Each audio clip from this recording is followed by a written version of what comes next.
Imagine living in a time when the ground beneath your feet wasn't just rock and soil. It was alive, breathing with intention, and sometimes it spoke with a voice so powerful it could reshape entire landscapes.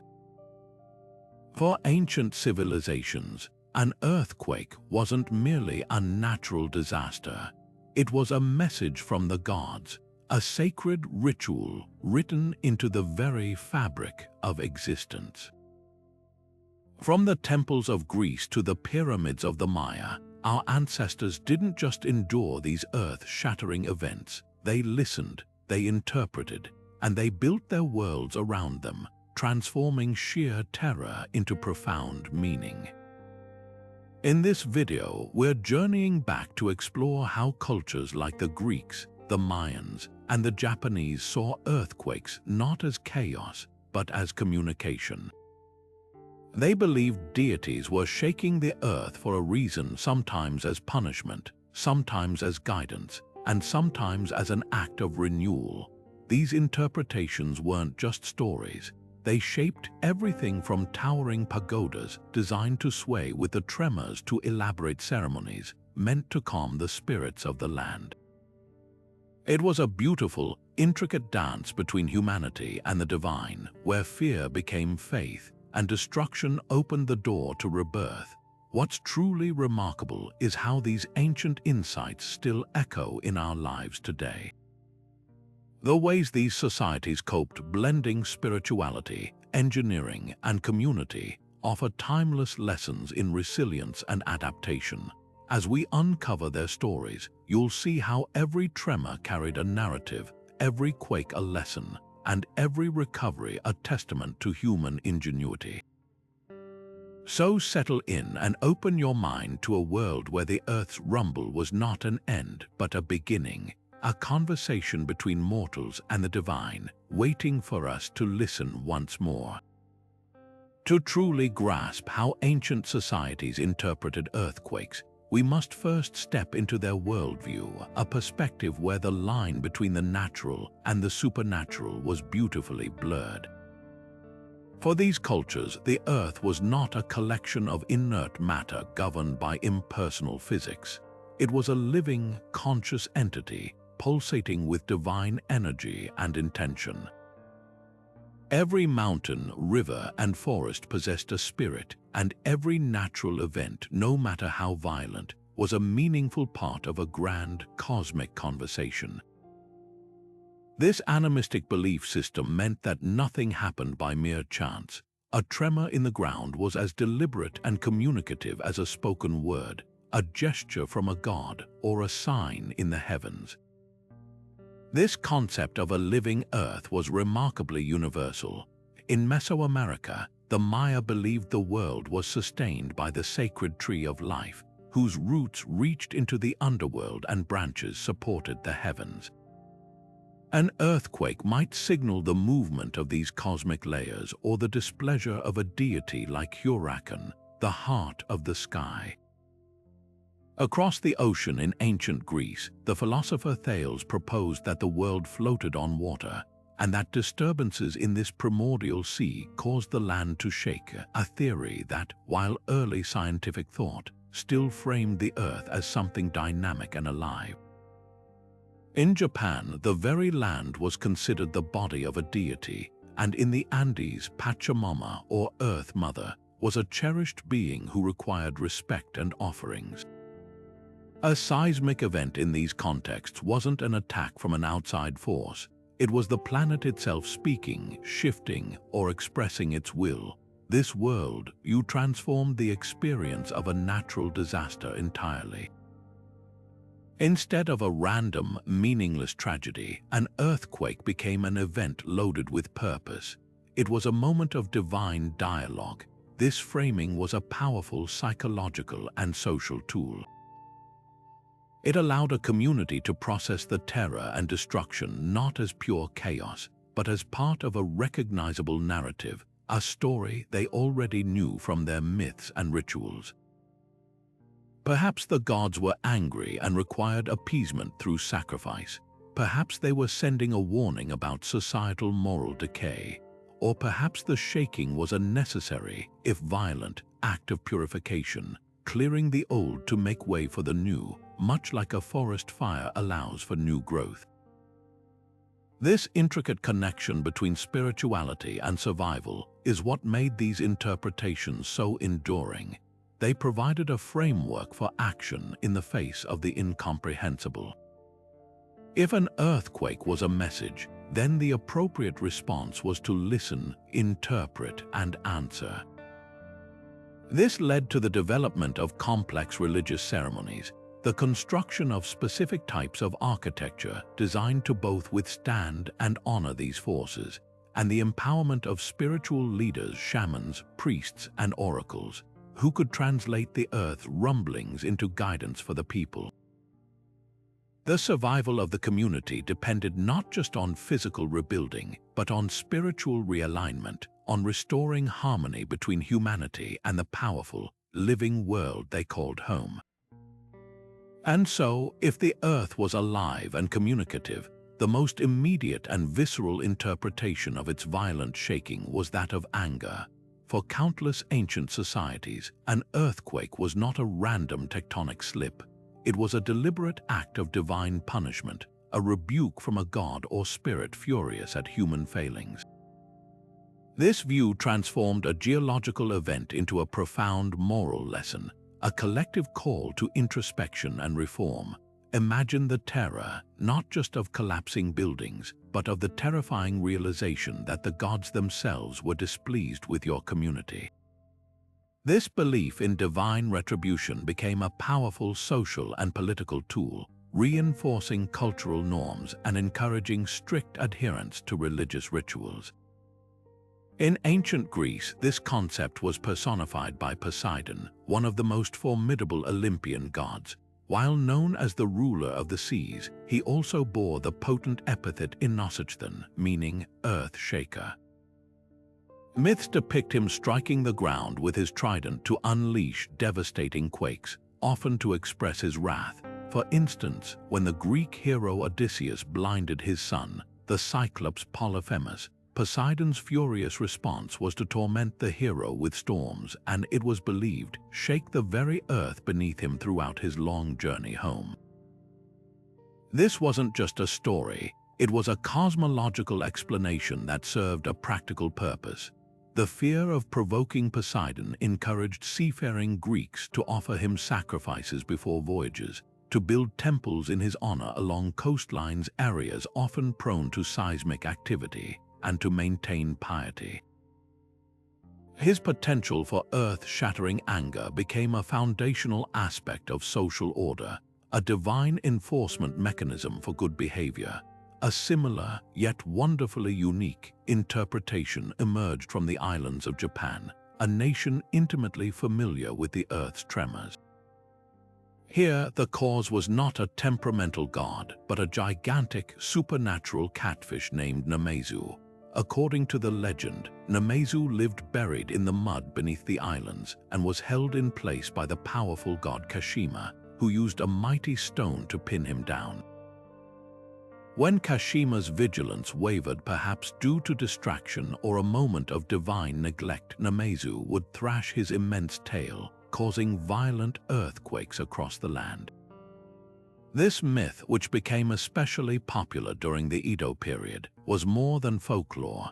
It was reflected in mass-produced woodblock prints called Namazu-e that appeared after major quakes.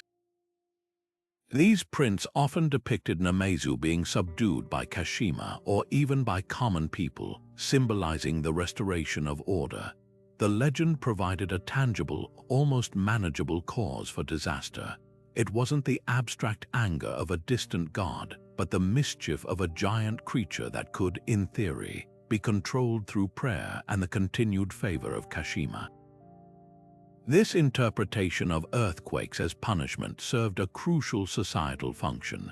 It promoted cohesion and reinforced ethical codes. If a quake was a sign of divine displeasure, then the logical response was for the community to examine itself. Had people become greedy or selfish, had the king or emperor failed in his duties, had proper sacrifices been neglected, this led to public rituals of atonement, increased offerings to the gods, and a collective reaffirmation of cultural values. In this way, a terrifying and destructive event was given a purpose. It became a catalyst for social realignment, a violent reminder from the cosmos to uphold harmony, practice piety, and care for one another. The very stability of the ground beneath their feet was directly linked to the moral stability of the society living upon it. While the fear of divine anger was a powerful motivator, many cultures also held a more nuanced view that the gods weren't just punishing but conversing. Beyond retribution, earthquakes were interpreted as communicative acts, a divine language of rumbles and shakes used to send warnings, offer guidance, or even bestow blessings. This perspective transformed the earth from a rod of punishment into a parchment for messages, demanding not just fear but careful interpretation. It fostered a society-wide attentiveness to the natural world, where priests and leaders became translators for the cosmos, constantly listening for the next utterance from the gods. In the dense rainforests of Mesoamerica, the Maya developed one of the most sophisticated systems for decoding these seismic messages. Theirs was a world deeply intertwined with celestial cycles and agricultural rhythms, and they believed earthquakes were often directly related to these vital patterns. A tremor might not signal anger, but a declaration. It could be a message from the god Huracan, the one-legged deity of wind, storm, and fire, indicating that the time was right to begin planting a new crop or to initiate a specific ceremony to honor the rain gods. The Maya calendar, an incredibly complex system tracking multiple cycles of time simultaneously, provided the lexicon for this interpretation. A priest hearing the earth groan would immediately consult the calendar, cross-referencing the date with astronomical events and ritual obligations. The quake became a punctuation mark in the ongoing narrative of time, a divine reminder or confirmation that the community was in sync or out of sync with the cosmic order. This wasn't about fear, it was about maintaining a sacred schedule for survival. A similarly intricate view emerges from ancient Hindu texts, which describe the entire universe as being supported by cosmic animals. The earth is often depicted as resting on the heads of snakes or on the back of a giant turtle or elephant. When one of these immense beings grew tired and shifted its weight or shook itself, the earth above would tremble in response. This wasn't a malicious act, but a simple, inevitable occurrence within the mechanics of the cosmos. In the great epic, the Mahabharata, earthquakes are listed among the portents that signal great shifts in the cosmic balance, often preceding the rise or fall of kings or the dawn of a new age. Here, the tremor is a signal of transition, a cosmic headline announcing a change in the universal state of affairs. It was a call to pay attention, to prepare for what was coming next, whether it was a period of challenge or a time of renewal. This interpretation of earthquakes as communication created a specialized and powerful class of interpreters. It wasn't enough to simply be afraid. Someone had to discern the message. This duty fell to priests, shamans, and oracles, who became the essential bridge between the human and divine worlds.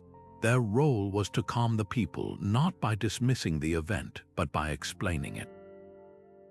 They would use divination tools from casting lots and reading animal entrails to observing the flight patterns of birds to clarify the intent behind the shaking. Was it a warning to strengthen city walls against a coming enemy, a suggestion to move a village to a more fertile location, or perhaps a blessing, a sign that the ground had been energized and made fertile for the next harvest? By providing a specific meaning, these figures transformed collective anxiety into directed action. They gave people a script to follow, turning a chaotic event into a manageable, even purposeful, moment in the life of the community. The ground spoke, and humanity, through its designated listeners, learned to respond. Yet beyond punishment and communication lay perhaps the most profound interpretation of all, the belief that an earthquake was not an end but a necessary beginning. For some cultures, the violent shaking of the earth was a sacred ritual performed by the planet itself, a brutal but essential act of purification, cleansing, and rebirth. This view framed destruction not as a tragedy to be mourned, but as a vital phase in a natural, cyclical process of renewal, much like a forest fire that clears away old growth to make way for new life. It was a perspective that transformed grief into hope and ruin into opportunity, providing a powerful psychological framework for resilience and recovery. This concept finds one of its most beautiful expressions in the beliefs of the Andean peoples, particularly in their reverence for Pachamama, or Mother Earth. To them, the earth was not a resource to be exploited, but a living, conscious being to be cherished and respected. Pachamama provided everything: food, water, shelter, and life itself. But she also had her own cycles and needs. Just as a mother might clean her home, Pachamama would occasionally need to shake herself to cleanse and rejuvenate the land.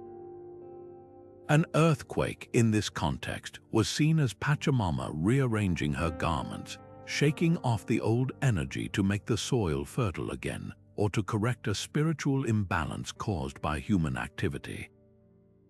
This wasn't an act of anger, but one of maintenance and care. After a quake, communities would often respond not with panic, but with understanding. They would make offerings of thanks to Pachamama, asking for her continued blessing, and then begin the work of rebuilding, viewing the new construction as a collaborative effort with the earth herself to create a fresh start.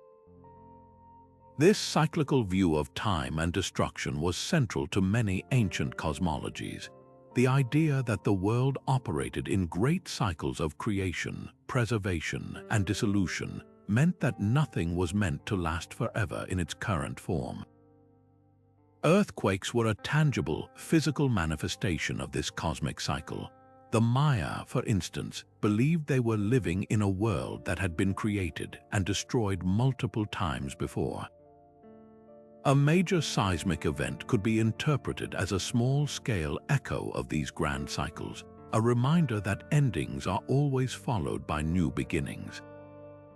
This belief system didn't just help people cope, it actively inspired them. Reconstruction efforts were undertaken with a sense of purpose and even optimism. Temples and homes weren't just rebuilt as they were often improved, realigned with sacred mountains or celestial bodies, making the new community even more spiritually harmonious than the last. The destruction created a blank slate, an opportunity to build a world that was more in tune with the divine order. This interpretation offered a profound form of psychological comfort that the fear-based models could not. If an earthquake is pure punishment, it leaves a community shrouded in guilt and anxiety. But if it is a ritual of renewal, it empowers them.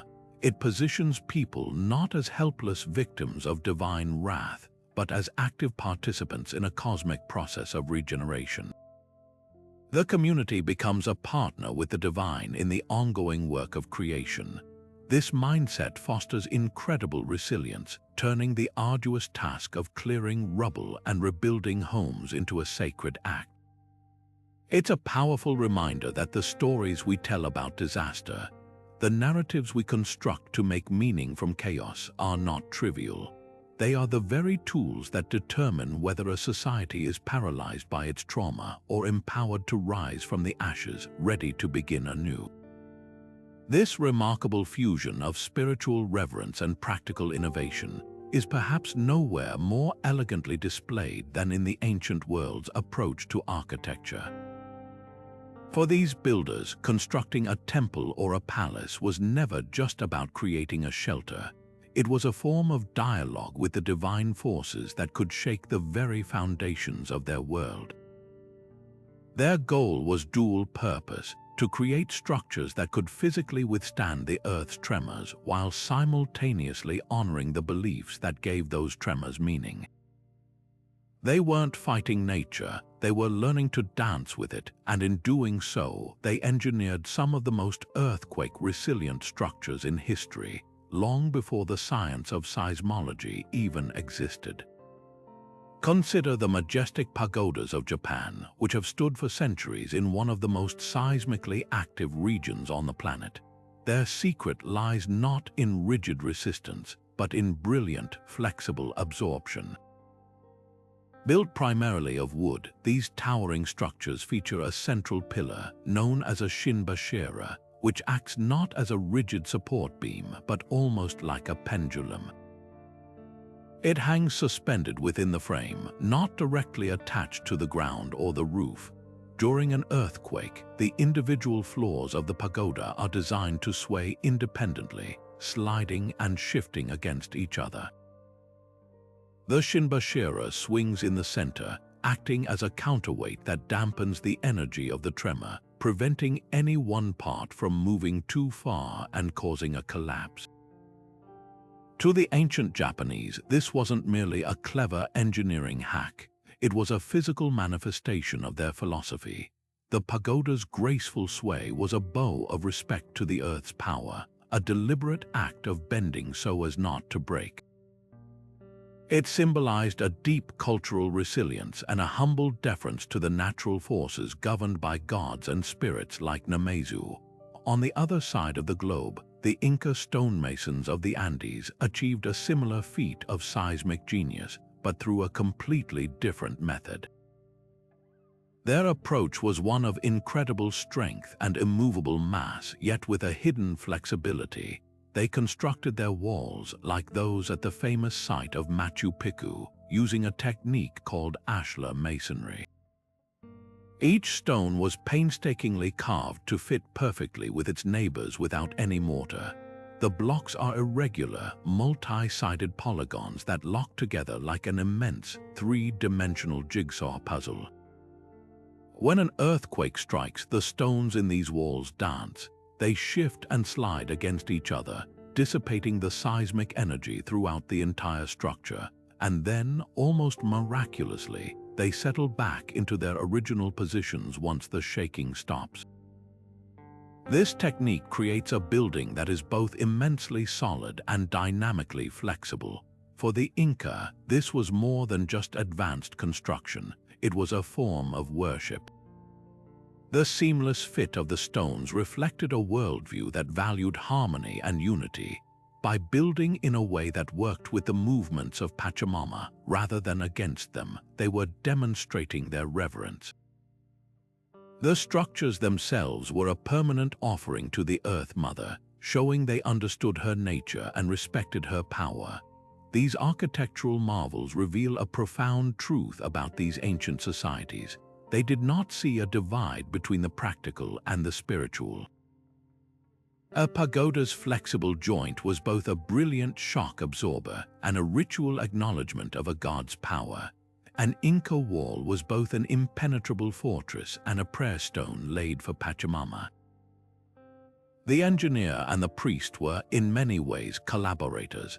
Every cornerstone laid, every joint fashioned, was done with a dual intention: to ensure the physical survival of the community and to maintain spiritual balance with the cosmos. This holistic approach meant that their cities were not just collections of buildings, they were living, breathing expressions of their cosmology, designed to endure both the physical and metaphysical storms. Their legacy is a powerful lesson for our own time that the most enduring solutions often emerge when we stop trying to dominate nature and instead seek to understand its rhythms and live in harmony with them. But how did these societies translate that deep-seated belief into action when the ground finally stilled? The answer lies in powerful, communal ritual ceremonies designed not just to rebuild what was broken, but to repair the perceived spiritual rupture that caused the disaster in the first place. Across continents and cultures, we see a shared human impulse to respond to the Earth's violence not with passive despair, but with active, organized reverence.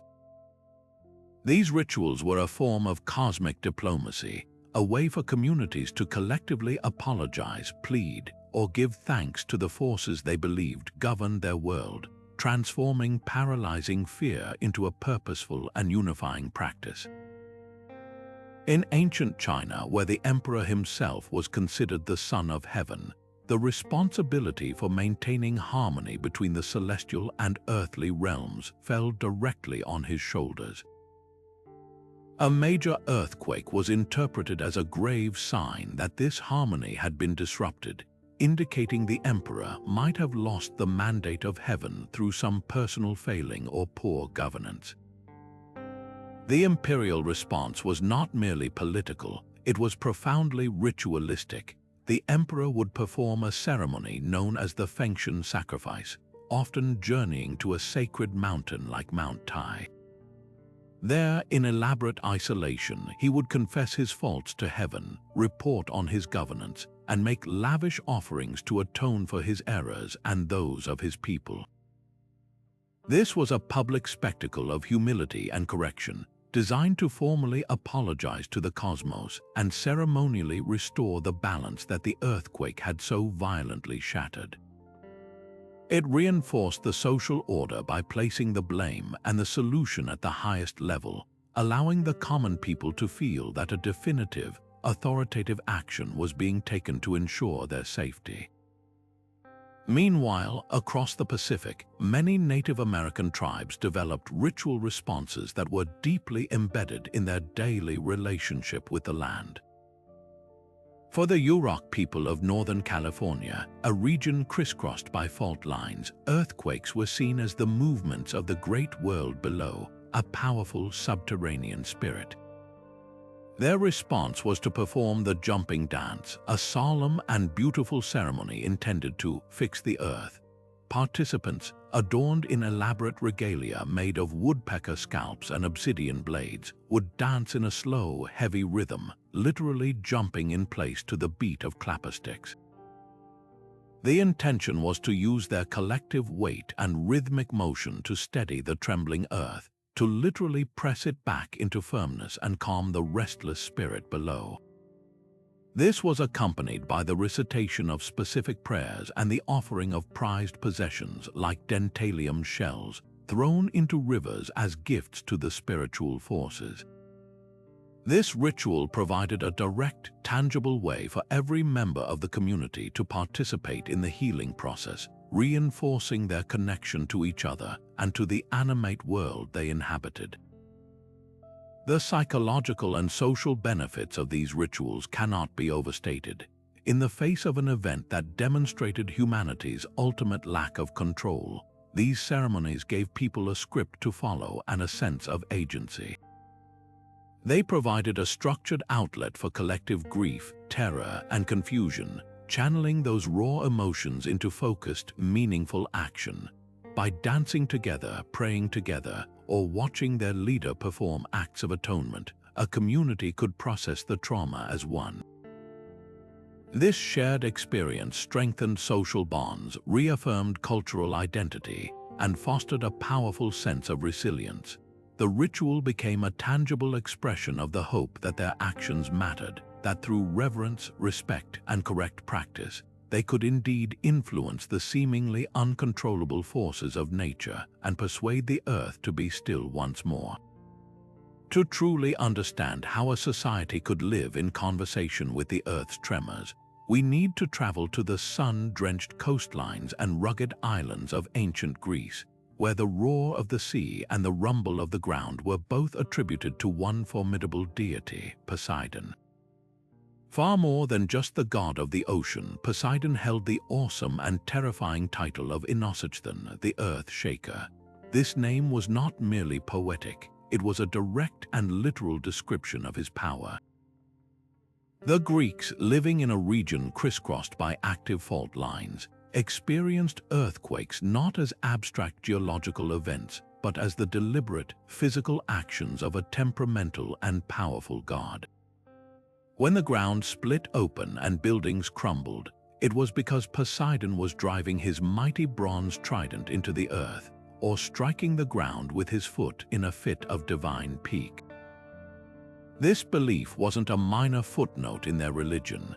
It was a central pillar that shaped where they built, how they worshipped, and how they understood their place in a world that could literally be pulled out from under them at any moment. This profound integration of myth and geology is perhaps most vividly seen in the strategic placement of his temples.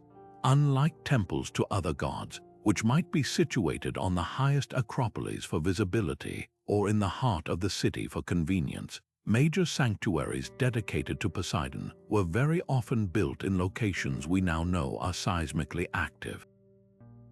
The magnificent temple of Poseidon at Cape Saunion, its stark white columns standing sentinel on a cliff edge overlooking the Aegean Sea, is a perfect example.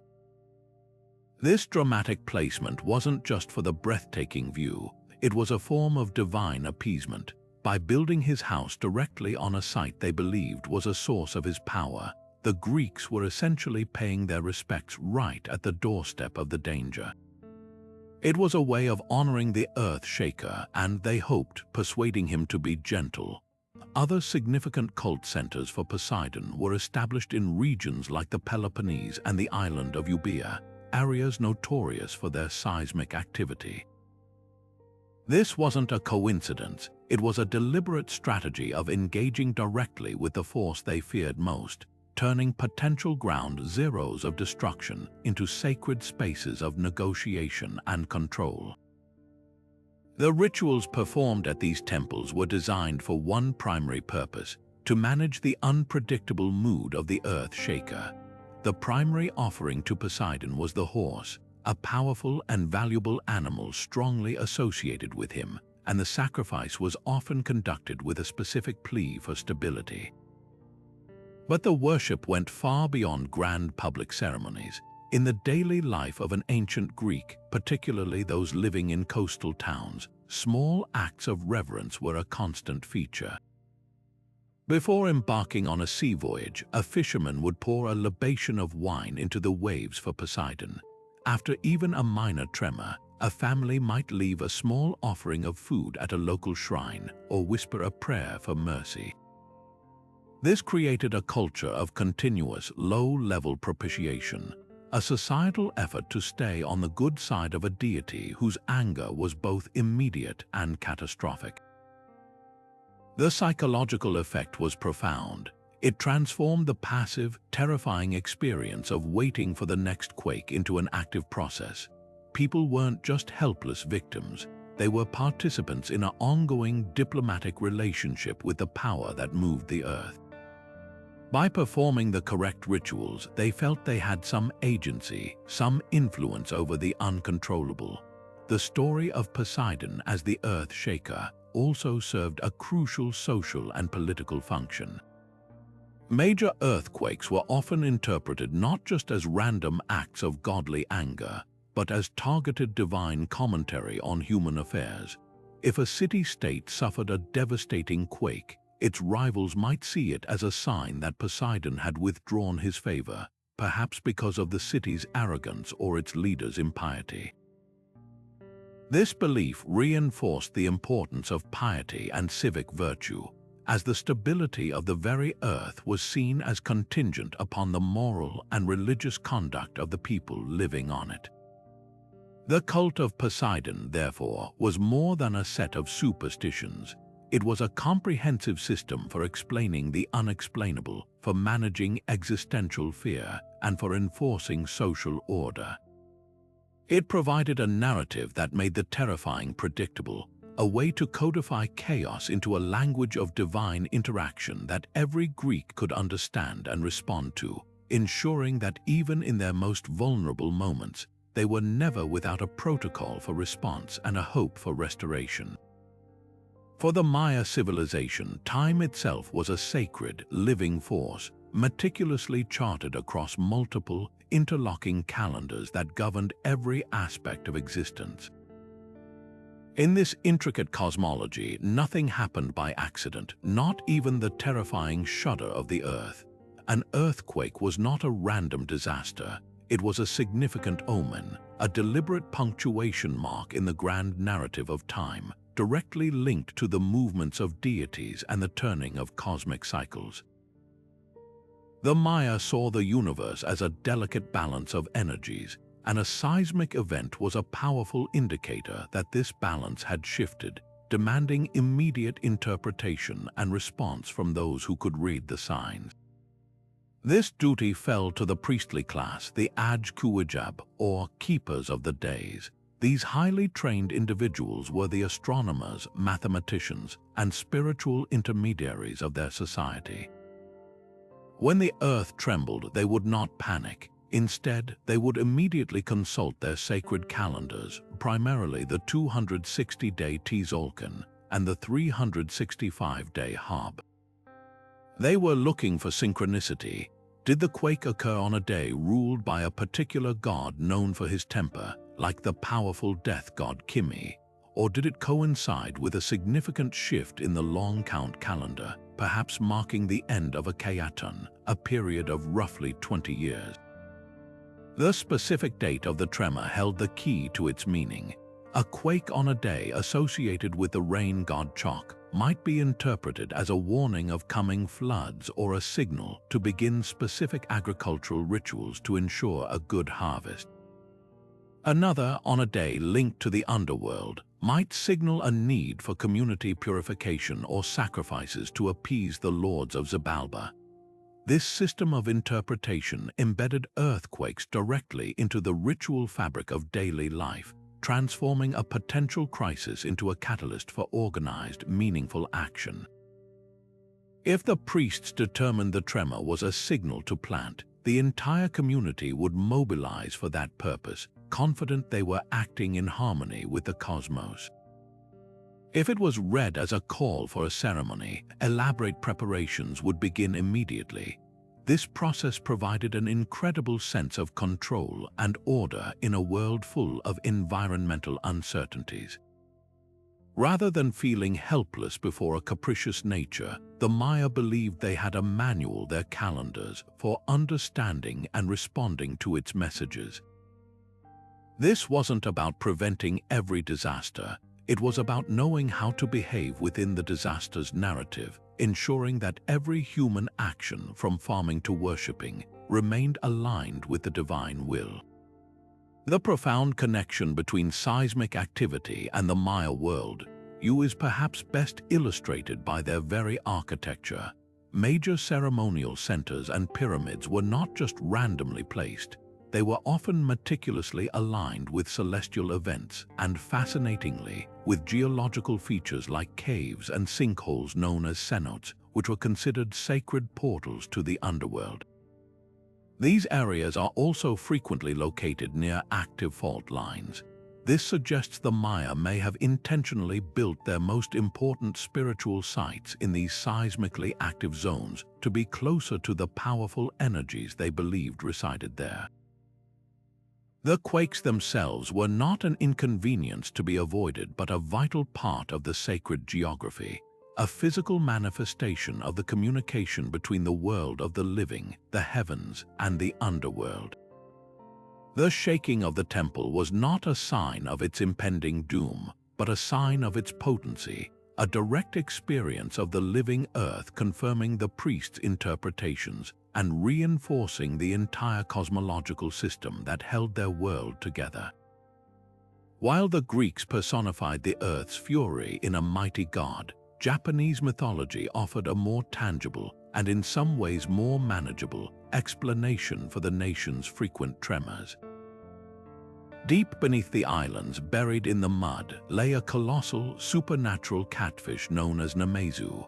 This giant creature, often depicted as large enough to support the world on its back, was the cause of every shudder and shake. But Namesu was not a free agent. His destructive potential was held in check by the vigilant god Kashima, who used a mighty stone, the Konaim Ishi, to pin the catfish's head down and keep it still. The entire stability of Japan literally rested on the strength of one god's focus. According to the legend, earthquakes occurred only during Kashima's momentary lapses in attention, perhaps when he was called away to a meeting of the gods or simply grew weary. In that fleeting instant, Namesu would thrash his immense tail, unleashing chaos upon the world above. This myth provided a beautifully simple and strangely comforting cause for disaster. It wasn't a complex geological process, nor was it an abstract, inscrutable divine judgment. It was the mischief of a giant fish that could, in theory, be controlled. This legend exploded in popularity during the Edo period, following the devastating Ansei earthquakes of the 1850s. In the aftermath, a fascinating and unique form of folk art flourished, the Namazu-e, or catfish picture. These woodblock prints were produced en masse, acting as a form of communal catharsis and social commentary. The prints didn't just depict the catfish, they told complex stories. Some showed Kashima valiantly struggling to reposition the Konaim Ishi and subdue the beast. Others portrayed Namesu not as a pure villain, but as a paradoxical force of destruction and renewal. In many prints, the catfish is shown being attacked not just by gods, but by ordinary people, carpenters, merchants, and farmers beating it with hammers and tools.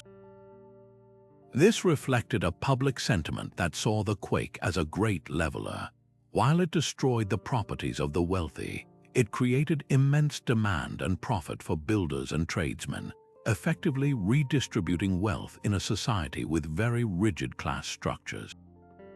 The catfish became a symbol of karmic retribution against corruption and greed, a necessary, if violent, shake-up of the social order.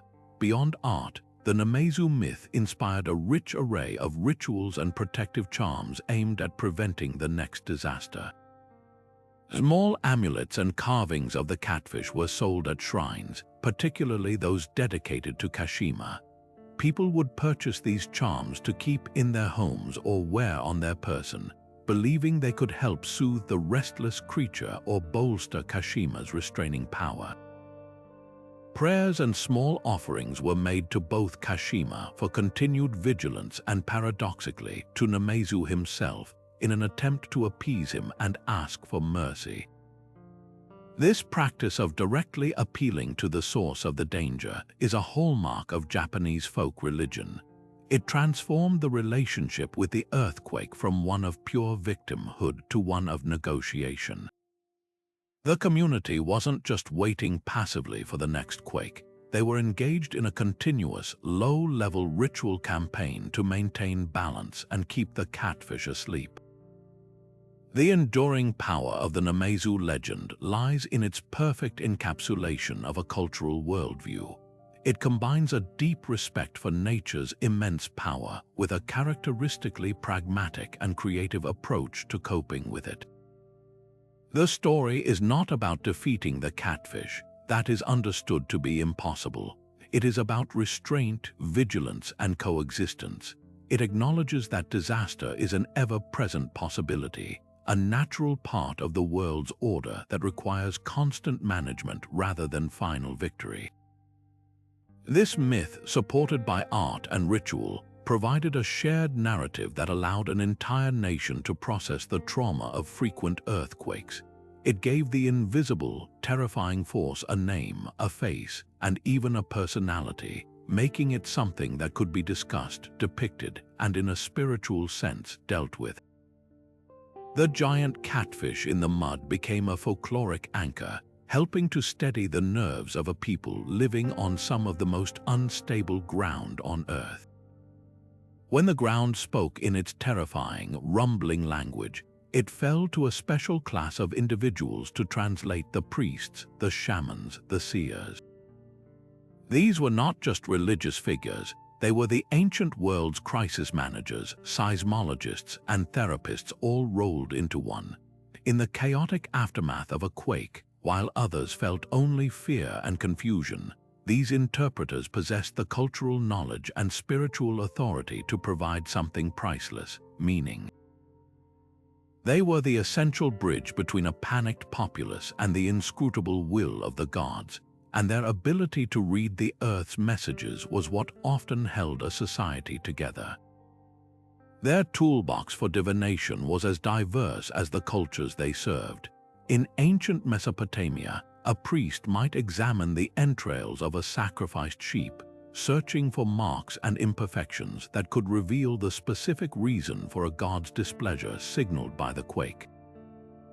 The Etruscans of Italy developed a complex discipline known as haruspicy for this very purpose, believing the liver was a mirror to the divine will.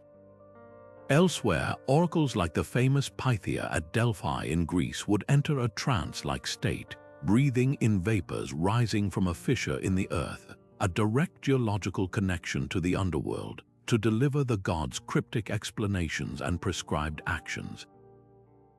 Others looked to the skies.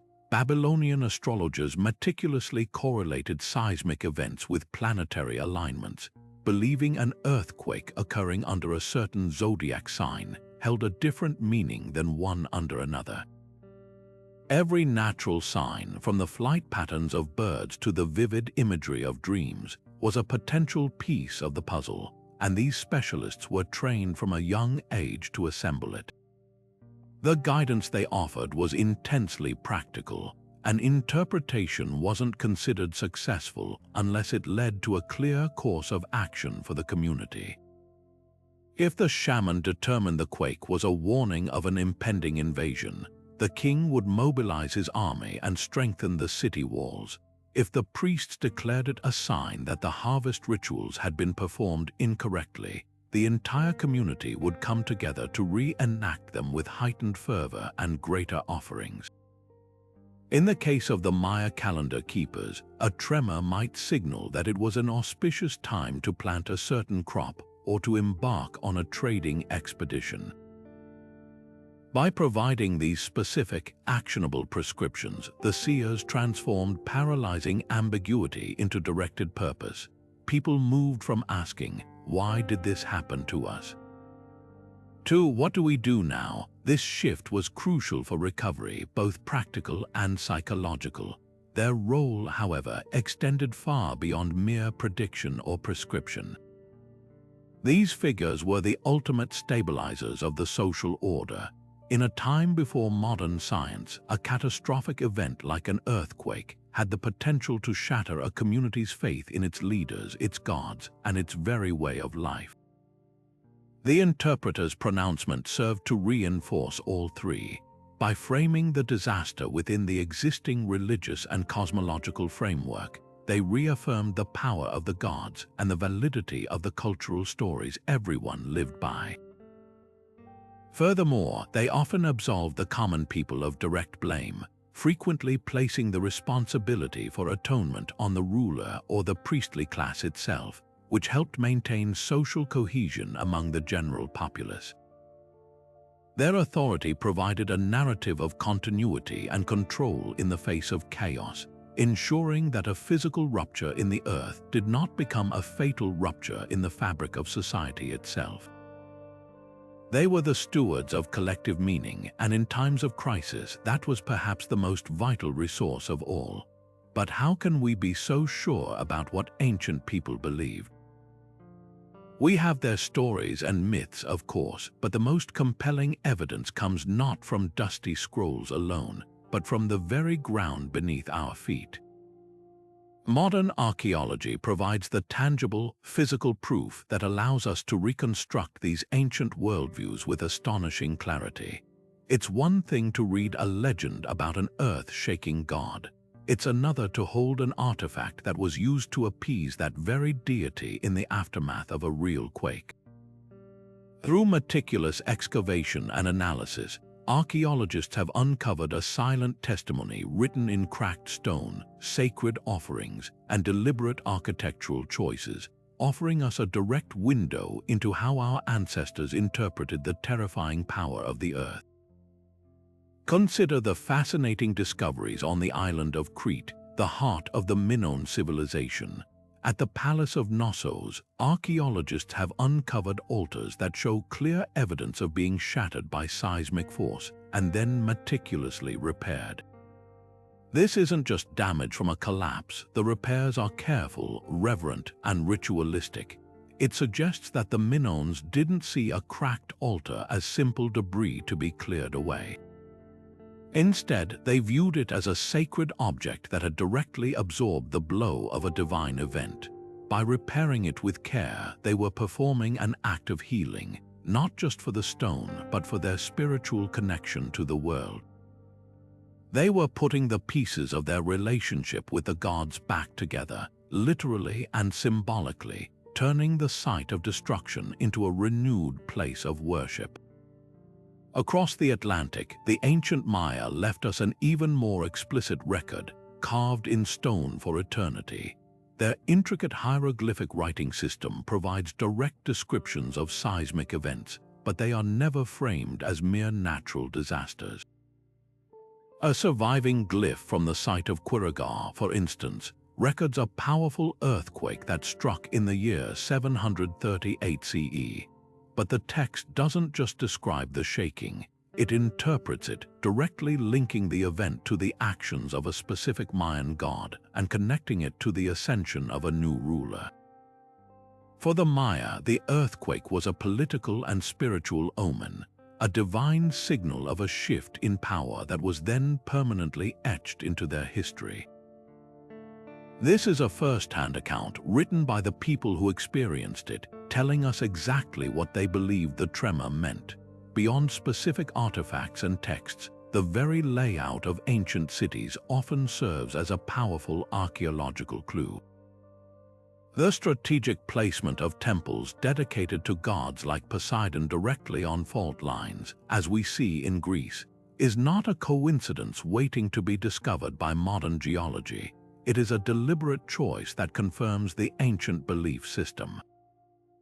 When we map a city's sacred geography and find its most important religious centers clustered in seismically active zones, it tells us they were seeking proximity to that power, not fleeing from it. Furthermore, evidence of sudden, widespread destruction layers at a site, followed not by abandonment but by immediate and often grander reconstruction using anti-seismic techniques, speaks volumes. It shows a people who accepted the destruction as part of a cycle and responded not with despair, but with a resilient determination to rebuild in a way that honored the forces they believed they were engaging with. Each carefully placed interlocking stone in an Inca wall is itself an archaeological artifact whispering a story of reverence, ingenuity, and a profound dialogue between humanity and the living earth. While the spiritual and ritual responses to earthquakes provided a crucial framework for meaning, ancient societies were far from passive in the face of these destructive forces.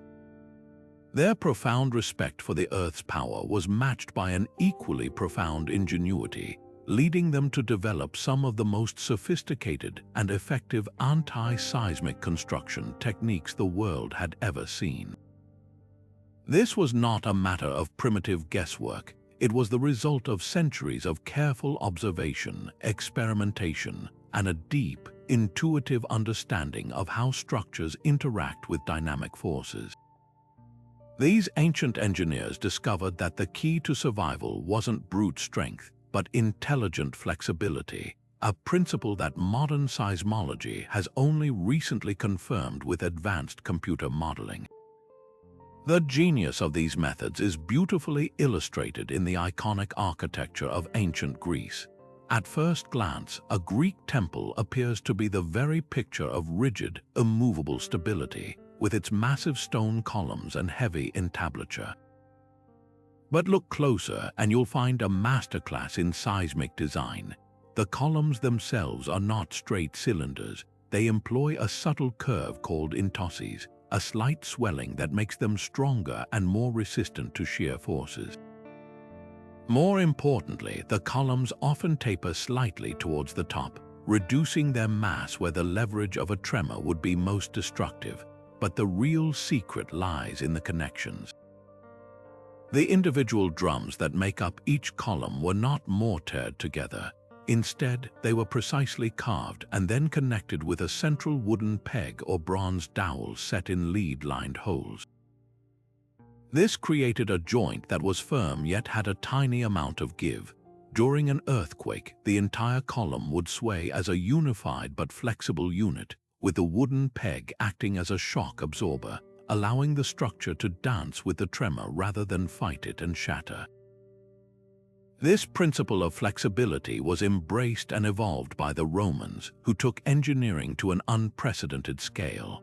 Their monumental structures, like the vast forums and basilicas, required foundations that could withstand not just the weight of the building but also the shifting of the ground beneath it. Roman engineers developed a technique known as podium construction, where they would dig deep trenches and fill them with layer upon layer of different materials. At the very bottom, they might place a bed of sturdy gravel for drainage, followed by alternating layers of clay, crushed pottery, and a primitive form of concrete. This created a foundation that was not a single rigid slab, but a composite, shock-absorbing mattress. The different materials would shift and compact at different rates, effectively dissipating the energy of a quake before it could travel up into the walls and columns of the building above. It was a way of isolating the structure from the worst of the shaking, a concept that is the direct ancestor of the base isolation systems used in some of the world's most advanced earthquake-resistant skyscrapers today. Perhaps one of the most stunning examples of this ancient wisdom comes from the stepwells of India, particularly in the seismically active state of Gujarat. These magnificent subterranean structures, known as valves, are intricate multi-story complexes carved deep into the earth, featuring elaborate pillared halls and staircases that descend to the water table. Building such a fragile-looking, open-structured edifice below ground level in an earthquake zone seems like a recipe for disaster, yet many have stood for nearly 1,000 years. Their secret lies in a combination of geometry and material science. The builders used a special lime-based mortar that retained a slight flexibility even after setting, allowing the masonry joints to absorb movement. But the true marvel is in the design of the countless pillars. They are arranged in a precise grid that creates a series of small, repetitive bays. This cellular structure acts like a honeycomb, distributing any lateral forces evenly throughout the entire framework. If one part of the structure is pushed, the load is immediately shared by all the surrounding elements, preventing any single point from bearing the full stress and failing. It is a breathtakingly elegant solution, achieving monumental resilience through intelligent design rather than overwhelming mass. What makes these global innovations so remarkable is that they were achieved without a formal understanding of plate tectonics or the physics of wave propagation. This was a practical wisdom born of repeated experience and careful observation of what worked and what didn't. A builder in Japan saw that a tall, flexible pagoda could survive a tremor that leveled a rigid stone tower.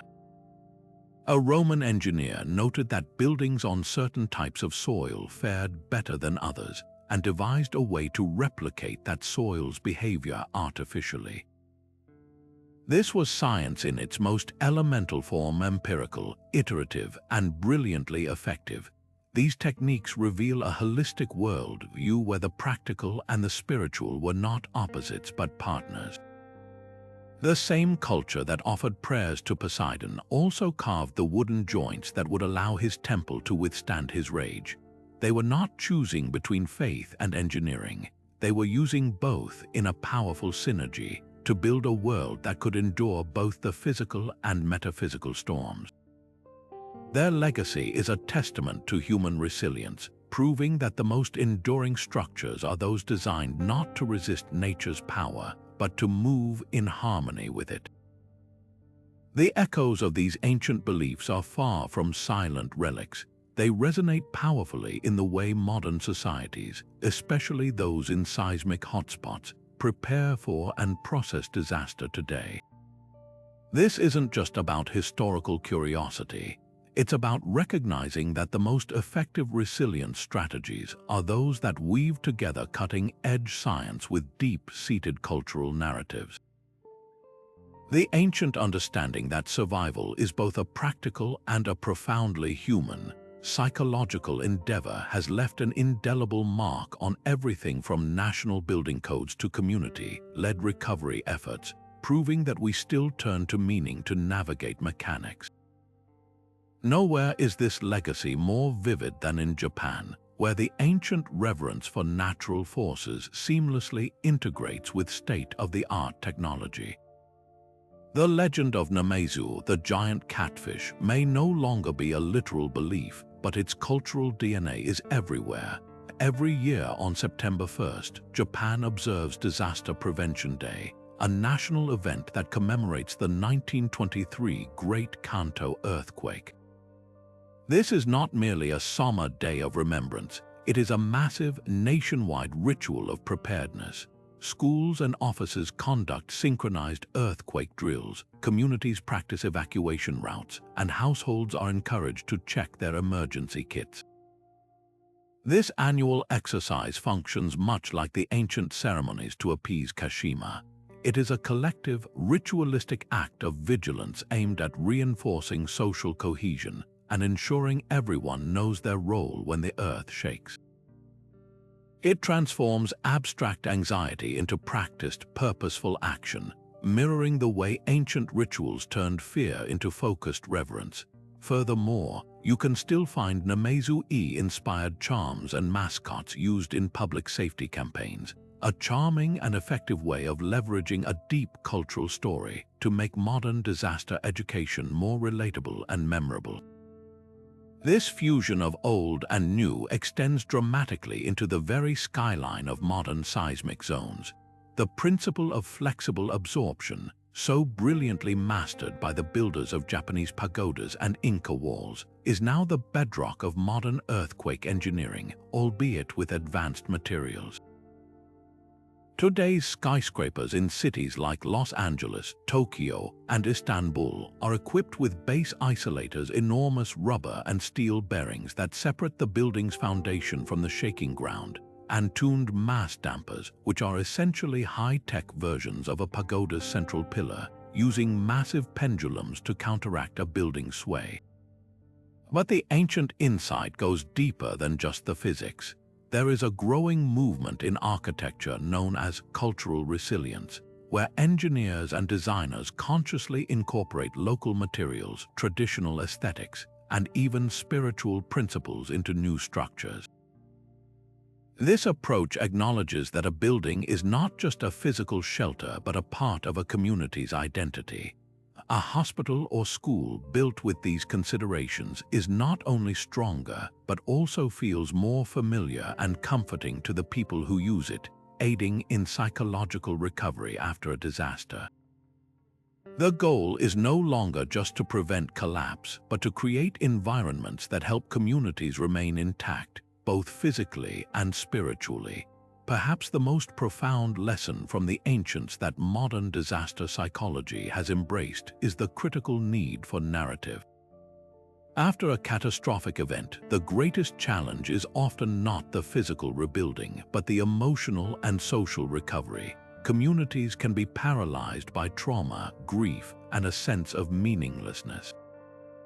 Ancient societies addressed this directly through their myths and rituals, which provided an immediate story. The earth shook because the god was angry, and here is how we make amends. This narrative, whether scientifically accurate or not, provided a roadmap for collective action and healing. Modern response strategies have learned to incorporate this. Instead of dismissing community stories or spiritual beliefs, effective crisis responders now listen to them. After a major quake, it's common to see the spontaneous emergence of memorials, community vigils, and storytelling gatherings. These are modern rituals. They create a space for shared grief, but also for the construction of a new, shared narrative, one of survival, mutual aid, and hope. This process is essential for transforming a collection of traumatized individuals back into a cohesive, resilient community. We have learned that you can deliver all the water, food, and temporary shelters in the world, but if you don't help people make meaning out of their suffering, true recovery remains elusive. The ancient priests and seers were the first trauma counselors, and their fundamental understanding that humans need a story to heal is now a cornerstone of modern humanitarian aid. Today, we understand earthquakes through the precise language of science, the relentless drift of tectonic plates, the buildup of stress along fault lines, and the sudden release of energy in the form of seismic waves. This geological reality, explained by the theory of plate tectonics, paints a picture of a dynamic but entirely impersonal planet, governed by physical laws rather than divine whims. From this modern vantage point, the ancient stories of angry gods and thrashing catfish can seem like charming superstitions, poetic but ultimately incorrect guesses about how our world works.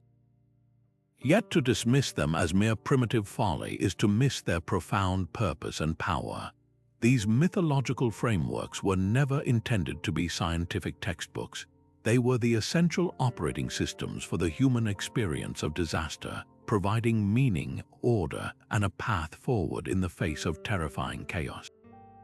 The true genius of these ancient interpretations lies in their psychological utility. A scientific explanation, for all its accuracy, can feel cold and disempowering. To be told that your home was destroyed by the random slip of a rock slab miles underground offers no solace, no reason, and no recipe for emotional recovery. In contrast, a mythological explanation, like the belief that Poseidon was angered by a community's greed, provided a coherent narrative. It answered the agonizing question of why. This narrative, in turn, prescribed a clear course of action: perform a ritual of atonement, make amends as a community, and realign with the cosmic order. This transformed passive victims into active participants. People were no longer helpless before a random universe. They had agency. They could do something to prevent the next disaster or to heal from the last one. This framework was a powerful tool for managing the existential terror and trauma that accompanies such events, offering a form of cognitive control where actual control was impossible. Furthermore, these belief systems served a crucial sociological function, acting as the glue that held communities together in the aftermath of destruction. A shared cosmology created a shared response. The entire community would gather to rebuild a temple, participate in a cleansing ceremony, or listen to the pronouncements of a priest. These collective actions reinforced social bonds, distributed grief, and reaffirmed a common identity. The disaster became a shared project rather than a shared trauma.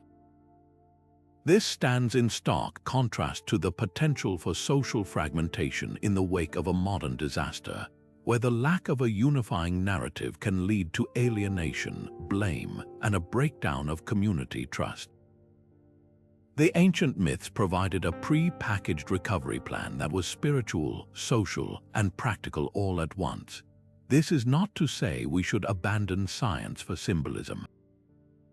The two are not mutually exclusive. In fact, the most resilient modern approaches to disaster management are those that integrate both. We rely on seismology to design early warning systems and earthquake-resistant buildings, our modern version of appeasing the gods through engineering. But we are also increasingly recognizing the need for the psychological and social structures that ancient societies built so intuitively. Modern disaster response now includes psychological first aid, community storytelling projects, and the preservation of cultural rituals that help people grieve and make meaning. We understand that rebuilding a city requires not just engineers and cranes, but also counselors and community leaders who can help rebuild the human spirit. The ancient wisdom reminds us that data and dollars are not enough. Recovery also requires narrative. We may no longer believe that a giant catfish causes the ground to shake, but we still desperately need the stories that help us steady ourselves when our world falls apart. When the solid ground we rely on for everything suddenly becomes unstable, the psychological shockwave can be even more damaging than the physical destruction. This is where the ancient genius for ritual truly shone, offering a powerful antidote to collective panic and despair. By transforming a terrifying, unpredictable event into a structured ceremony with a known script, these societies provided a crucial sense of control in a situation defined by its utter lack of it.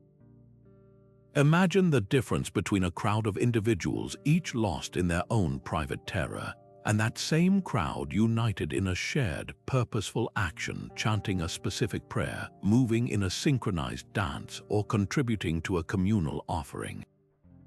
The ritual gave everyone a role to play, a part to perform. This active participation was psychologically transformative, pulling people out of the passive state of victimhood and into the active role of problem solver, even if the problem was on a cosmic scale. The intense anxiety triggered by the quake, instead of spiraling into paralyzing fear, was channeled into the focused energy of the ritual, metabolizing raw panic into purposeful engagement. This process of shared meaning-making went far beyond mere distraction. It actively forged and reinforced the social bonds essential for survival. In the aftermath of a disaster, when resources are scarce and the future is uncertain, the temptation to turn inward, to hoard, and to prioritize self-preservation can tear a community apart. The communal ritual acted as a powerful counterforce to this fragmentation. By coming together to appease a god, steady the earth, or interpret an omen, individuals were reminded that they were not alone. They were part of a collective that shared their fear, their history, and their hope. The act of participating side by side, whether in a solemn procession or the strenuous work of rebuilding a temple, created a powerful experience of solidarity. This wasn't just about feeling connected. It built the tangible social capital and mutual trust that would be critical for the long and difficult recovery ahead. People who have chanted together, worked together, and grieved together are far more likely to share resources and support one another in the challenging days to come. We can see this principle echoed with striking clarity in modern disaster psychology. Today, after a major traumatic event, one of the first things experts do is establish communal spaces and encourage group activities. We naturally organize memorial services, community vigils, and shared meals. These are our modern rituals. They serve the exact same function as the ancient ceremonies for Pachamama or the jumping dance of the Yurok people. They transform an isolating experience into a shared one. They provide a structured way to process grief and fear collectively, preventing the kind of psychological isolation that can lead to long-term trauma. The stories we tell each other in the aftermath of narrow escapes, of helping a neighbor, of loss and hope, are the modern equivalent of the myths of Namesu or Poseidon. They are narratives we construct together to make sense of the senseless, to find a thread of meaning in the chaos. This demonstrates that the human need for ritual in the face of disaster is not a primitive relic but a fundamental psychological tool. Our ancient ancestors intuitively understood something that science is now confirming. We are hardwired to heal together. Our resilience is not just an individual trait but a communal achievement, built on the foundation of shared stories and collective action. The rituals they developed were a technology of the spirit, every bit as vital for survival as the flexible joints in their pagodas or the interlocking stones of their walls. What is truly astonishing is not just the diversity of these ancient beliefs, but the remarkable similarity in the strategies that emerged independently across the globe. From the shores of the Aegean Sea to the highlands of Peru and the islands of Japan, cultures separated by vast oceans and millennia developed a nearly identical playbook for confronting the terror of earthquakes. This convergence points to something fundamental in the human psyche, a set of universal impulses that arise when we are faced with forces far beyond our control. It seems that when the ground itself betrays our trust, our species has a default setting. We seek meaning, we strive for control, and we turn to community. The most widespread strategy, appearing with striking consistency, was the attribution of seismic events to powerful deities or mythical beings. The Greeks had Poseidon the earth shaker, the Japanese had the giant catfish Namazu, the Norse believed the god Loki's struggles caused tremors, and the people of the Philippines spoke of a god who carried the world on his shoulders and shifted his load. This wasn't a case of cultural diffusion. These ideas sprang up in isolation. The reason is deeply psychological. Facing a random, chaotic, and devastating event is existentially terrifying. By assigning a conscious agent, a god, a spirit, a creature, as the cause, the event is transformed from meaningless chaos into a purposeful act. Even if that purpose is divine anger, it is still a reason. It means the universe is not indifferent, it is responsive, even if its responses are violent. This attribution provides a crucial first step in processing the trauma, allowing a community to move from the paralyzing question of "why did this happen?" to the more manageable question of "what does the God want from us?" Another powerful convergent strategy was the integration of these events into structured systems of time and knowledge, like calendars and cosmologies. The Maya wove earthquakes into the very fabric of their sacred calendar, using them as omens to guide agricultural and ritual life. The ancient Chinese developed complex systems of geomancy and astrology that linked seismic activity to the movements of celestial bodies and the balance of cosmic energies. This practice of systematization is another form of control.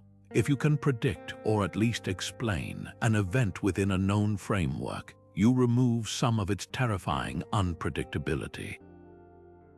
Placing an earthquake on a calendar or linking it to a star sign domesticates it, turning an outside context problem into an inside context problem. It becomes a data point in a predictable universe, rather than a bolt from the blue that shatters all understanding. Perhaps the most tangible evidence of this global convergence is found in the independent development of remarkably similar anti-seismic architecture.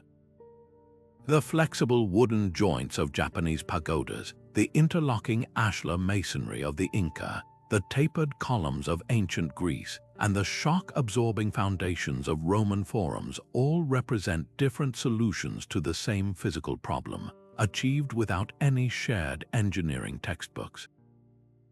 This reveals a universal process of empirical learning and adaptation. Builders in each region observed over generations which structures collapsed and which ones swayed and survived. They learned through trial and error that flexibility and energy dissipation were more effective than rigid resistance. This practical wisdom, born of necessity, was then often sanctified by spirituality, as the act of building in harmony with the Earth's movements was seen as an act of reverence to the very forces that caused them. This global pattern of convergence tells a profound story about humanity. It suggests that our response to disaster is not arbitrary, but follows a deep-seated psychological and social blueprint. We are meaning-making creatures, we are problem-solving creatures, and we are fundamentally social creatures. When the world falls apart, we instinctively come together to tell a story about why it happened, to devise a plan for how to respond, and to rebuild not just our homes, but our shared sense of order and purpose. The specific names of the gods and the details of the rituals may change from culture to culture, but the underlying human needs for explanation, for agency, and for connection remain beautifully, resiliently the same. For cultures that saw the universe as a single, interconnected web of meaning, it was only natural to look to the heavens for clues about the behavior of the earth. The idea that the movements of planets and stars could influence events on the ground, a concept known as astrology today, was for the ancients a sophisticated form of systems thinking. They observed patterns in the sky and patterns on the earth, and their great intellectual project was to find the correlations, to decode the cosmic dialogue. This led to the fascinating, if not scientifically accurate, intersection of astronomy and seismology, where a comet's tail or a planet's position was not just a celestial event, but a potential trigger for the ground to tremble below. The Babylonians, meticulous astronomers who mapped the night sky from their ziggurats, were among the foremost practitioners of this belief. Their entire system of divination was based on the principle of correspondences, where events in the macrocosm of the heavens reflected or influenced events in the microcosm of the human world. They kept detailed records on cuneiform tablets, noting the positions of planets, the appearance of comets, and the occurrences of earthquakes.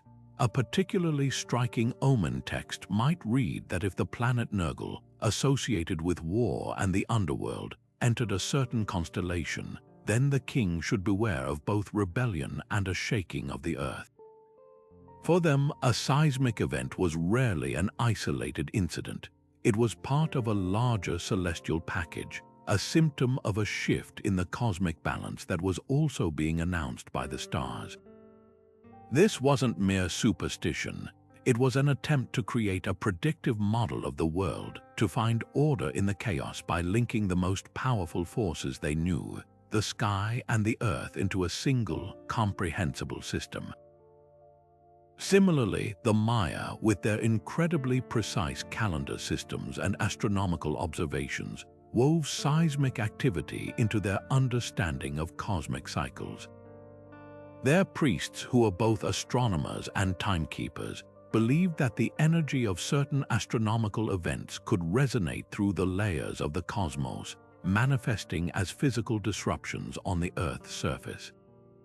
The appearance of a comet, or Shamans, was often viewed with great trepidation, as its fiery path across the sky was seen as a portent of great change, which could include war, the death of a leader, or powerful earthquakes that would reshape the land.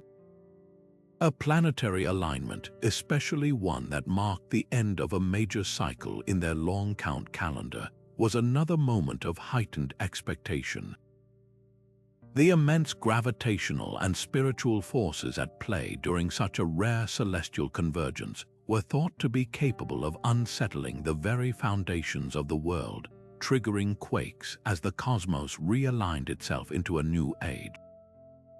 This belief compelled the Maya to be hyper-vigilant observers of the sky, using their advanced knowledge to anticipate not just agricultural cycles or ritual dates, but periods of potential geophysical upheaval. While we now understand that the gravitational pull of celestial bodies is far too minuscule to trigger tectonic shifts, these ancient efforts were far from futile. They represent a monumental intellectual striving toward a holistic worldview, an early version of what we might now call interdisciplinary science. The Babylonian astrologer priests and Maya calendar keepers were practicing a form of pattern recognition on a grand scale, seeking to systematize all of natural phenomena into a single, coherent framework. Their methods may have been based on correlation rather than causation, but the impulse to predict, to understand, and to find our place within a vast and interconnected universe is one that still drives scientific inquiry today. Their legacy is a powerful reminder that the human desire to comprehend the world in its entirety is a timeless pursuit, one that began by looking up at the stars for answers to the mysteries shaking the ground beneath our feet. This gendering of natural forces provides a fascinating lens through which to view ancient societal values and their relationship with the world. The powerful, often destructive tremor of an earthquake was rarely attributed to a single gendered force. Instead, many cultures developed a complex cosmology where both masculine and feminine divine energies were at play, reflecting a nuanced understanding of creation, destruction, and the necessary balance between them. These representations were far more than simple metaphors. They were profound expressions of how a society viewed power, authority, and the very nature of existence.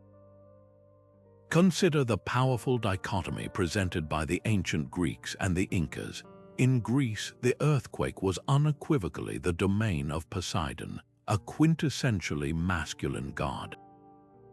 His titles, Enosachthan, Earth Shaker, and Gaiachos, Earth Holder, speak to a power that is assertive, imposing, and often wrathful. His weapon is the trident, which he drives into the earth to cause fissures and collapse. This reflects a worldview where the earth's violence is an act of dominant external force, a punishment or a display of power from a supreme male authority. The response it demanded was one of propitiation, sacrifices, prayers, and acts of submission aimed at calming his formidable temper. This mirrors the patriarchal structure of Greek society itself, where power was centralized in male figures, from the father of the household to the king on his throne. In stark contrast stands the Andean concept of Pachamama. Here, the earth is not shaken by an external male force but is itself a feminine being, a nurturing yet demanding mother. An earthquake in this context is not an attack from above but a movement from within. It is Pachamama rearranging her garments, shaking off the old to make way for the new, or expressing a need for attention and respect. This interpretation frames the disaster not as a punishment to be feared from a distant ruler, but as a communication from a beloved, if sometimes stern, maternal figure. The appropriate response is not fearful submission but reciprocal care, offerings of thanks, rituals of respect, and a commitment to live in harmony with her. This worldview places a different kind of value on the feminine, one centered on nurturing, cycles, and the interconnectedness of all life, reflecting a societal structure that, while not without its hierarchies, often granted women significant social and economic roles. Yet, some cultures presented an even more intricate interplay, suggesting that the earthquake itself was the result of a dynamic and sometimes tense relationship between masculine and feminine principles. Japanese mythology offers a brilliant example of this synergy. The earthquake is caused by the masculine thrashing of Namesu, the giant catfish, a raw, chaotic, and destructive energy. But this force is restrained and controlled by the god Kashima, whose gender, while male, embodies a different kind of masculine principle, one of order, vigilance, and protective stability.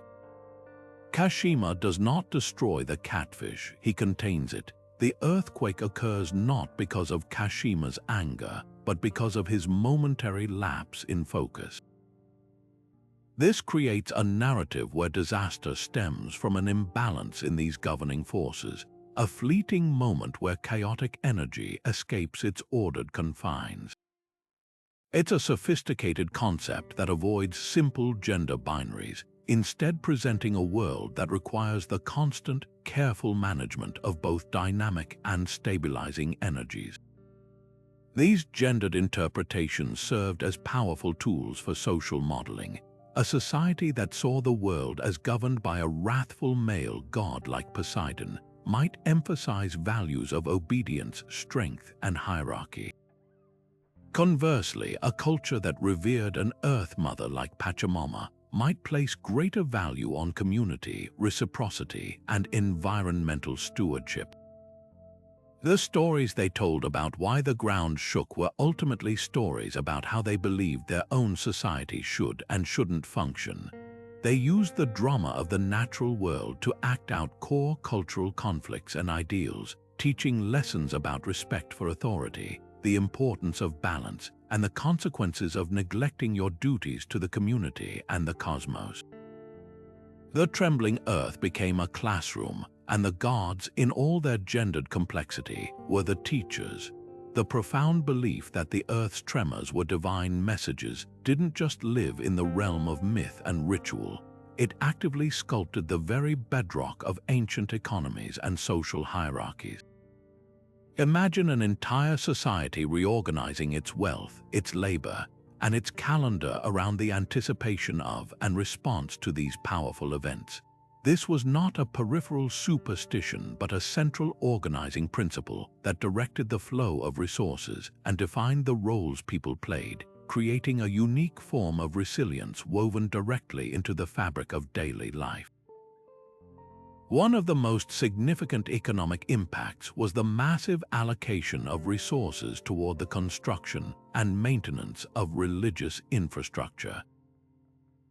Building a grand temple to Poseidon on a treacherous cliffside or an intricate pyramid aligned with seismic energy was not a vanity project. It was a critical public works initiative, akin to a modern nation investing in its military defense or disaster preparedness agencies. These projects required a staggering investment, quarrying and transporting immense stones, feeding and housing skilled artisans for years, and procuring precious materials like gold leaf for statues and rare woods for beams. This directed a substantial portion of the society's surplus wealth, what could have been used for more palaces or personal luxuries for the elite, into what was perceived as collective insurance. It created a specialized economy of the sacred, employing thousands of masons, carpenters, sculptors, and painters, all working in service of appeasing the forces that could undo their work in an instant. The economy wasn't just funding a building, it was funding a dialogue with the divine. This seismic worldview also dictated the rhythm of commerce and trade through its influence on the ritual calendar. For the Maya, a tremor interpreted as a warning from the gods could immediately halt all non-essential activities. A planned trading expedition to a neighboring city-state might be postponed for weeks until the priests determined the omens were favorable again. Conversely, a quake read as a positive sign for a particular deity could trigger a festival, creating a sudden surge in demand for specific goods, certain foods for feasts, particular feathers for ceremonial costumes, or incense for offerings. Markets would swell with activity centered around these ritual needs. This created a unique, divinely guided economic cycle where the schedule of production and trade was not solely determined by harvest seasons or weather patterns, but by the interpreted messages of the shaking earth.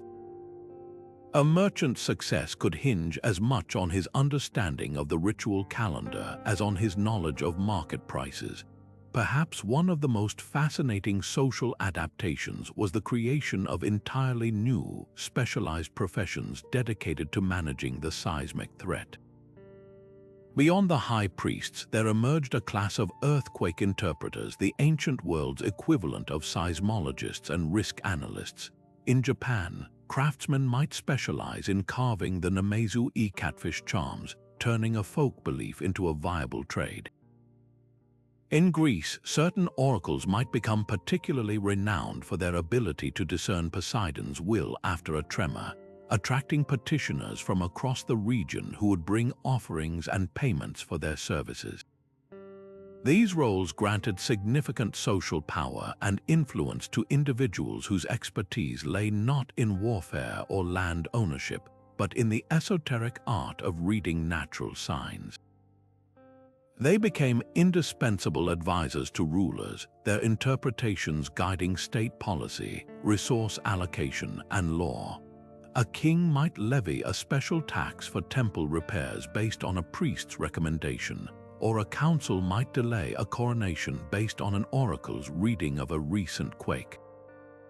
This demonstrated a form of meritocracy where knowledge of the cosmos, even if not scientifically accurate by our standards, could become a source of immense authority and social mobility. Ultimately, these seismic beliefs forged a distinct model of governance and community planning. The constant, shared threat fostered a powerful sense of collective responsibility. The need to maintain divine favor to prevent disaster became a compelling argument for social harmony and the equitable distribution of resources, at least to a point. It encouraged systems where the wealthy were expected to fund public works for protection, and where communities practiced drills and rituals together, strengthening social bonds. The entire societal structure, from its economy to its governance to its division of labor, was engineered not just for prosperity, but for perseverance.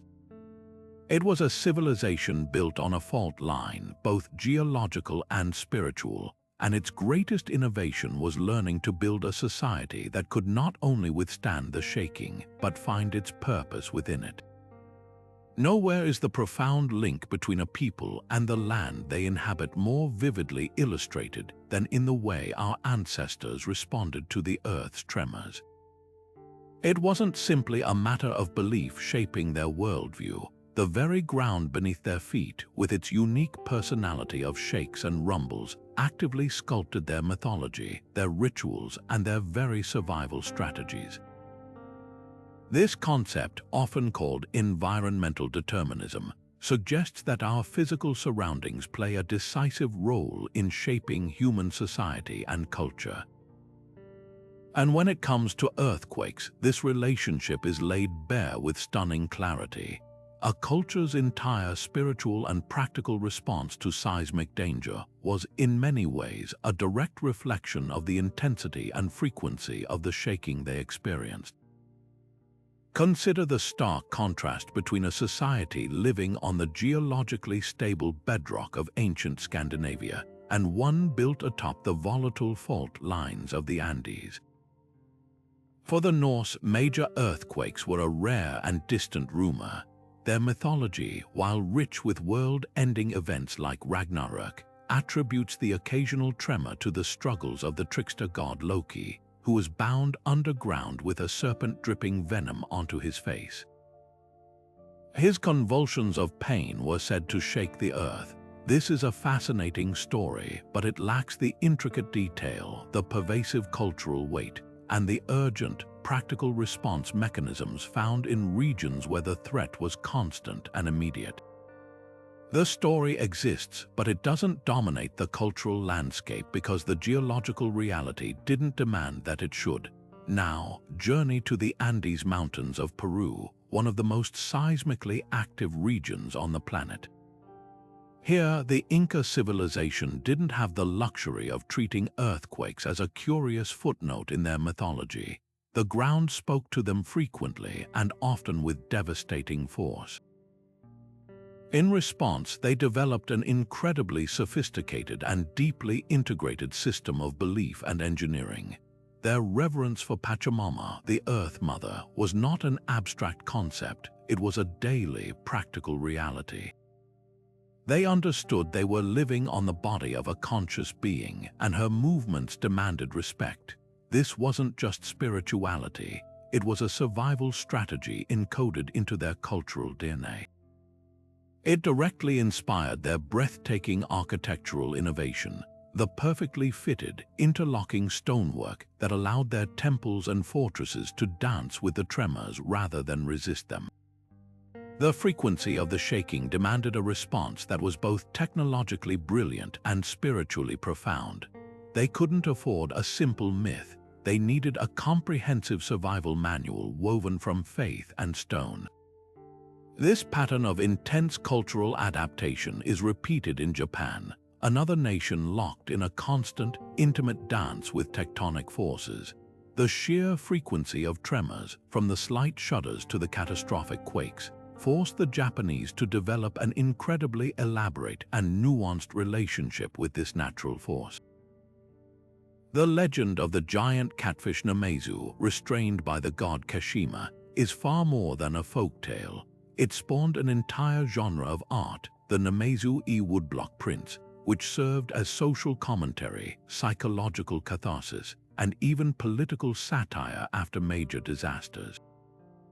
It inspired a market for protective charms and specific rituals aimed at soothing the restless creature. This level of cultural elaboration, the turning of a geological phenomenon into a complex cultural character with a whole economy of stories and artifacts around it, is the direct product of a high-frequency seismic environment. The threat was so omnipresent that it had to be personified, analyzed, and negotiated with on a continual basis. The environment determined not just that they would have a myth, but that their myth would be deep, complex, and woven into the very fabric of their daily existence. This adaptive relationship is a powerful testament to human ingenuity. A culture's mythology and technology can be seen as a mirror reflecting its environmental challenges. In stable regions, earthquake myths might be simple and peripheral, but in the planet's shaking zones they become central, complex, and incredibly creative. The physical reality of frequent, powerful tremors inspired a spiritual and practical response of equal power and frequency. It forced these societies to become keen observers of nature, to experiment with materials and designs, and to develop social and religious structures that could process and recover from trauma collectively. Their environment presented a relentless problem, and their culture, in all its beautiful complexity, was the ongoing, evolving solution. They learned to listen to the language of the land, and in doing so, discovered how to build a civilization that could not only survive the conversation but find meaning within it. Beyond mere records of destruction, ancient artists and writers transformed the raw terror of earthquakes into powerful narratives and symbols, embedding them into the very soul of their cultural identity. These depictions were far more than historical accounts. They were the primary tools for teaching cosmology, morality, and the proper relationship between humanity and the divine. A shattered pot or a cracked fresco wasn't just damage, it was a canvas for a story, a lesson etched into clay and stone for future generations to decipher and learn from. The sacred texts of many civilizations are filled with seismic imagery used to illustrate moments of ultimate divine intervention and judgment. In the Hebrew Bible, the earth's trembling is a direct response to the presence or wrath of God. When the Israelites stood at the foot of Mount Sinai to receive the Ten Commandments, the scripture describes the mountain shrouded in smoke because the Lord descended upon it in fire, and the whole mountain quaked greatly. Here, the earthquake is not a punishment but an awe-inspiring manifestation of divine power, marking a foundational moment of covenant and law. Conversely, in the book of Revelation, the great earthquake that follows the opening of the seventh seal is a key component of the apocalypse, a cataclysmic event that signals the final judgment and the unmaking of the old world to make way for the new. These literary devices used a phenomenon everyone feared to convey the unimaginable power of the divine, making abstract theological concepts viscerally real and terrifyingly immediate for the reader or listener. This tradition of using seismic metaphors for epic transformation is equally vivid in Hindu literature. The great ancient epic, the Mahabharata, describes earthquakes in the context of climactic battles, where the clashing of divine weapons and the fury of superhuman warriors cause the very earth to shake and the mountains to tremble. The earthquake here becomes a symbol of the cosmic scale conflict between Dharma and Adharma, order and chaos. It signifies that the events taking place are so monumental that they disrupt the fundamental stability of the world itself, reminding the audience that the outcome of the hero's struggle has consequences for the entire cosmic order. This wasn't just poetic flair, it was a way to elevate a story to a universal scale, connecting human action to the very mechanics of the planet. Moving from text to artifact, we find that art served a similar purpose, but often in a more accessible public format. In the ancient Minoan civilization, archaeologists have uncovered stunning frescoes that may tell a story of seismic disaster. The famous flotilla fresco from the island of Thera, buried by a catastrophic volcanic eruption, depicts a vibrant maritime scene, but some scholars interpret certain elements like collapsing structures and agitated animals as symbolic representations of the earthquakes that plagued the region. This art, displayed on palace walls, could have served as a constant reminder of the power of nature and the fragility of human construction, reinforcing the authority of the priestly class who claimed to intercede with the forces that caused such destruction. Perhaps one of the most poignant and personal artistic responses comes from the archaeological record of ancient Greece. After a significant quake, it was common for pottery to be shattered. But rather than simply discarding these broken vessels, people would often painstakingly repair them using a technique called kintsugi, long before the Japanese perfected the art. They would drill holes on either side of a crack and stitch the pieces together with lead clamps. This act of visible mending is incredibly telling. It speaks to a desire not to hide the damage, but to acknowledge it, to incorporate the event into the object's history. The repaired pot with its metallic scars became a testament to survival. It was a daily use object that carried the memory of the disaster, a tangible heirloom that whispered a story of resilience to every generation that used it. In this way, art and artifact became the timeless custodians of memory, ensuring that the lessons learned from the shaking earth were never forgotten. Perhaps the most profound lesson from the ancients that modern disaster psychology has embraced is the critical need for narrative. After a catastrophic event, the greatest challenge is often not the physical rebuilding, but the emotional and social recovery. Communities can be paralyzed by trauma, grief, and a sense of meaninglessness. Ancient societies addressed this directly through their myths and rituals, which provided an immediate story. The earth shook because the god was angry, and here is how we make amends. This narrative, whether scientifically accurate or not, provided a roadmap for collective action and healing. Modern response strategies have learned to incorporate this. Instead of dismissing community stories or spiritual beliefs, effective crisis responders now listen to them. After a major quake, it's common to see the spontaneous emergence of memorials, community vigils, and storytelling gatherings. These are modern rituals. They create a space for shared grief, but also for the construction of a new, shared narrative, one of survival, mutual aid, and hope. This process is essential for transforming a collection of traumatized individuals back into a cohesive, resilient community. We have learned that you can deliver all the water, food, and temporary shelters in the world, but if you don't help people make meaning out of their suffering, true recovery remains elusive.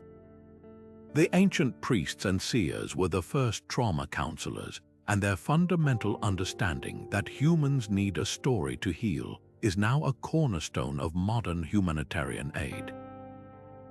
In a world increasingly defined by complex, global challenges like climate change and pandemics, the ancient approach to earthquakes offers a surprisingly modern blueprint for resilience.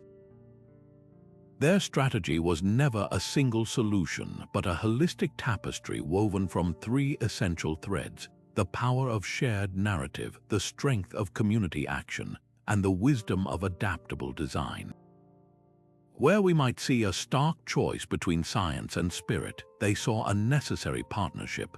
They understood that to survive a catastrophe, you need more than sturdy walls. You need a story that makes sense of the chaos, a community bound together by that story, and the practical knowledge to build a safer world. This integrated mindset is their greatest gift to us, a lesson in holistic thinking that is desperately needed today. Consider first the indispensable role of narrative. For the ancients, a myth about Poseidon or Namazu was not an escape from reality, but a tool for navigating it. In the face of unimaginable trauma, these stories provided a crucial framework for meaning. They answered the unanswerable question of why, and in doing so gave people a pathway from passive shock to active response.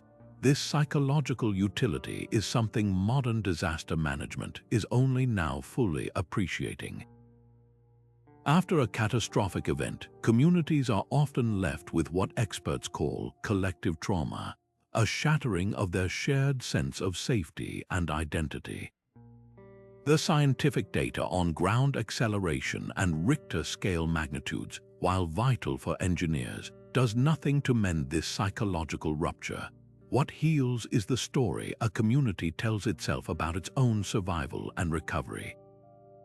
We see this in the spontaneous memorials, the anniversary vigils, and the oral histories collected after modern disasters. These are our contemporary rituals, serving the exact same purpose as the ceremonies for Pachamama. They transform isolated grief into shared meaning, fostering the resilience needed for the long and difficult work of rebuilding. The ancient lesson is clear: data informs, but narrative inspires and unites. This leads directly to the second pillar, the primacy of community.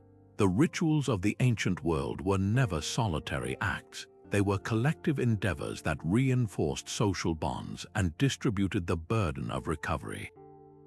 When the Yurok people performed the jumping dance to fix the earth, every participant had a role. This shared action created a powerful sense of solidarity and mutual responsibility, which was the true engine of resilience. In our modern, often hyper-individualistic societies, this sense of communal interdependence can be the first casualty of a disaster. Yet, time and again, we see it re-emerge as the most critical factor in recovery. The communities that fare best are not necessarily the wealthiest or the most technologically advanced, but those with the strongest social networks, the ones where neighbors know each other, where local organizations are robust, and where people are practiced at working together. The ancient model teaches us to intentionally cultivate this social infrastructure before disaster strikes. Investing in community centers, supporting local festivals, and fostering neighborhood associations aren't just nice ideas. They are vital investments in disaster resilience, creating the trust and cooperation that will be a community's most valuable currency in a crisis. Finally, the ancients mastered the art of adaptable design, blending reverence with ingenuity. They didn't just build structures, they designed relationships with the natural forces they could not control. The flexible joints of a Japanese pagoda or the interlocking stones of an Inca wall were physical manifestations of a philosophy that embraced flexibility over rigid resistance. This principle is now the cornerstone of modern engineering in seismic zones, but its application must go beyond physics. We face a world of climate change which, like earthquakes, represents a powerful, unpredictable force of nature. The modern equivalent of building a flexible pagoda is creating adaptable infrastructure and social systems. This means designing cities with green spaces that can absorb floodwaters, developing agricultural systems that can withstand drought, and building economies that are diversified and shock-resistant. It means adopting an attitude of continuous adaptation and learning, much like the ancient builders who observed which structures fell and which stood, and iterated on their designs over generations.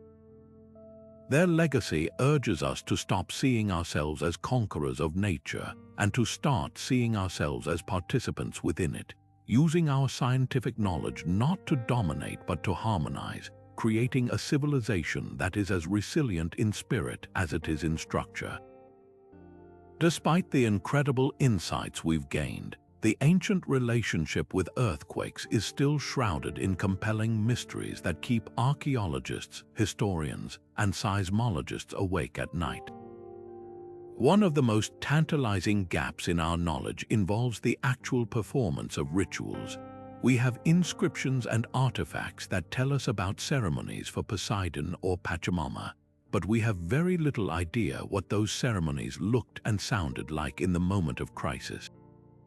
Imagine the scene: the ground is heaving, buildings are groaning and collapsing, and yet, according to some fragmentary evidence, priests may have been leading rituals during the quake itself.